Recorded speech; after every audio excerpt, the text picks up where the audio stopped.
Hey everyone, welcome back. I'm so glad you're here.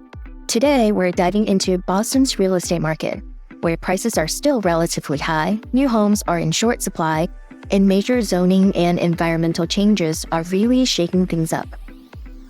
Hi, I'm 𝗖𝗂𝗿𝗄𝗏, a Boston-based residential real estate professional who geeks out on various real estate topics.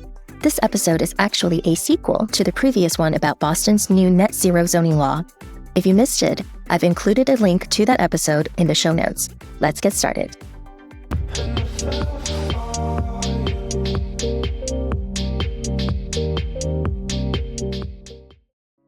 Let's start with the obvious. Boston is expensive.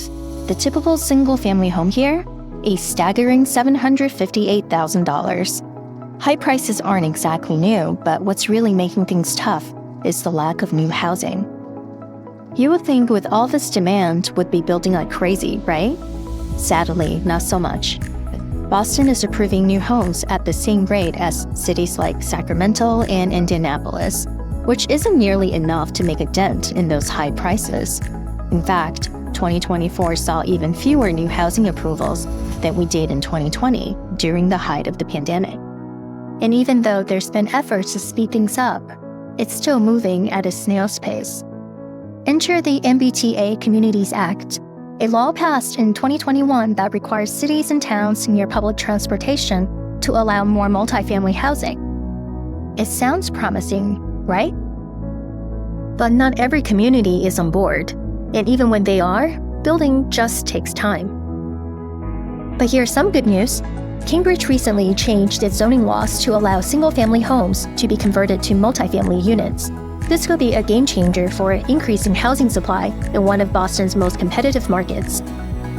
In my previous episode, I talked about Boston's new net zero zoning law, how it's changing the way we build by adding sustainability requirements. But that's just one piece of the puzzle. Over the past few years, we've seen major shifts in housing policy, all trying to solve the same problem.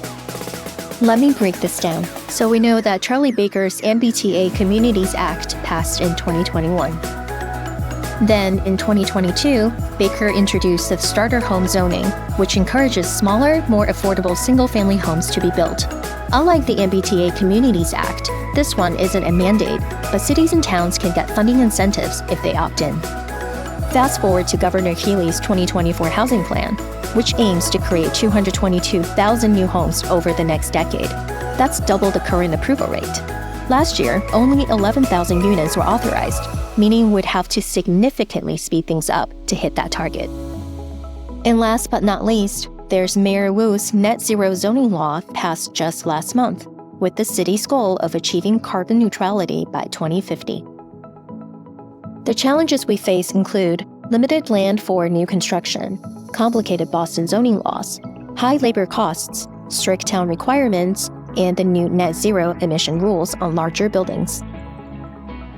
With all these roadblocks, the big question is, are these policies actually helping, or do we need an even more aggressive approach to make housing more accessible? Honestly, there's no clear answer, and we can't sit around waiting for all the political stars to align before figuring out our own housing plans. Life simply doesn't wait.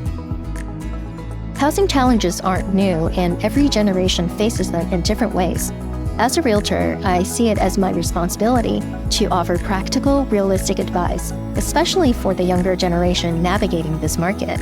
Because at the end of the day, policies will keep shifting, and it's important to keep a healthy dose of perspective. What are your housing challenges? I would love to hear from you. Drop your thoughts below. Before I wrap it up, here are just some legal fun stuff. This summary was created by 𝗖𝗂𝗿𝗄𝗏 as a general overview and is intended for informational purposes only. While every effort was made to ensure accuracy, I am not responsible for any errors, omissions, or changes to regulations after this was produced. This document does not constitute legal advice and should not be relied upon for compliance decisions. Always consult official city sources and qualified professionals for the most up-to-date and accurate information. For a list of sources, feel free to reach out. And finally, this production may not be copied or reproduced without permission. Thanks.